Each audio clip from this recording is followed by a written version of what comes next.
55 বছর বয়সে বাগদান সম্পন্ন করেছেন শহীদ তাজউদ্দিন আহমেদের পুত্র এবং সাবেক স্বরাষ্ট্র প্রতিমন্ত্রী তানজিম আহমেদ সোহেল তাজ। রবিবার 29 ডিসেম্বর একটি ফিটনেস সেন্টারে আংটি বদল করেন তিনি। সামাজিক যোগাযোগ মাধ্যম ফেসবুকে শেয়ার করা একটি ভিডিওতে দেখা যায় সোহেল তাজ হাঁটু গেড়ে কনের হাতে আংটি পরিয়ে দিচ্ছেন। উপস্থিত সকলেই হাততালি দিয়ে মুহূর্তটি উদযাপন করেন। ভিডিওটি সামাজিক যোগাযোগ মাধ্যমে ভাইরাল হওয়ার পর নেটিজেনদের আগ্রহ জন্মে পাত্রীকে নিয়ে।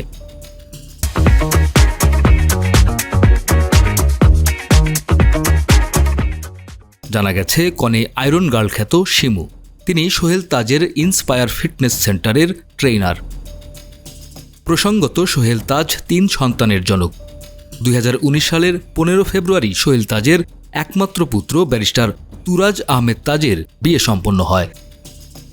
বাংলাদেশের রাজনীতিতে সোহেল তাজ একজন উল্লেখযোগ্য ব্যক্তিত্ব। 2009 সালের 6 জানুয়ারি আওয়ামী লীগ নেতৃত্বাধীন মন্ত্রিসভায় স্বরাষ্ট্র প্রতিমন্ত্রীর দায়িত্ব পান সোহেল তাজ। একই বছরের 31 মে মন্ত্রিসভা থেকে ব্যক্তিগত কারণ দেখিয়ে তিনি পদত্যাগ করেন। এরপর 2012 সালের 23 এপ্রিল সংসদ সদস্য পদ থেকেও পদত্যাগ করেন। এরপর রাজনীতি থেকে অনেকটাই দূরে সরে যান সোহেল তাজ। কয়েক বছর ধরে ফিটনেসের প্রতি তিনি বেশি মনোযোগী। সেসবের ছবি এবং ভিডিও প্রায়ই পোস্ট করেন ফেসবুকে। এবার তার জীবনের গুরুত্বপূর্ণ অংশ হয়ে গেলেন ফিটনেস ট্রেনার শিমুও।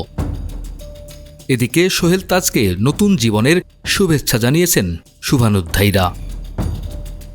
ডেস্ক রিপোর্ট, আমাদের সময়।